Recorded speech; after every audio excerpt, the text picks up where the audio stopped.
ওর নাম কিউপিড। আরে সে যাই হোক, তুমি তো জানো baby, I don't like dogs.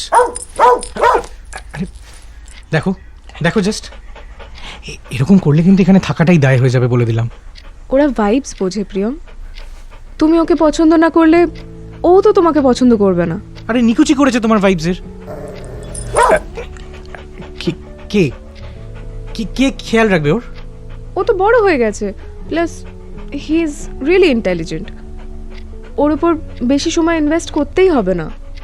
And আমার তো ওয়ার্ক ফ্রম হোম, সো আমি বেশিক্ষণ ওর সাথে থাকবো। তাই বলে এত ছোট একটা ফ্ল্যাটে একটা ফুল গ্রোন ল্যাব?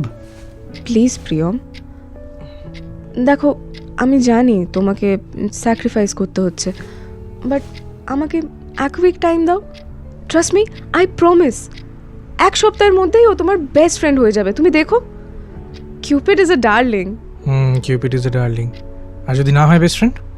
আমি তাহলে অন্য কোনো ব্যবস্থা করব। সেরকম হলে দিদির কাছে পাঠিয়ে দেবো। পটি কিন্তু আমি ক্লিন করতে পারবো না। হ্যাঁ, আমি করব তো।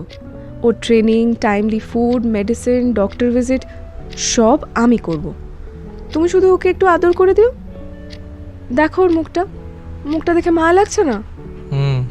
ঠিক আছে, কিন্তু আমার কোনো জিনিস যদি ও কোনোভাবে নষ্ট করেছে না, ওই পাড়ার ক্লাবে গিয়ে ঘুমোতে হবে ওকে, আমি বলে দিলাম কিন্তু।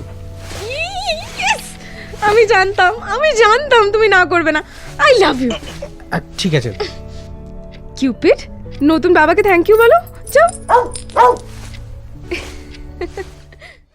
সম্পূর্ণ গল্পটি শুনতে নিচের লিংকে ক্লিক করো আর লাইক, শেয়ার এবং সাবস্ক্রাইব করতে ভুলো না।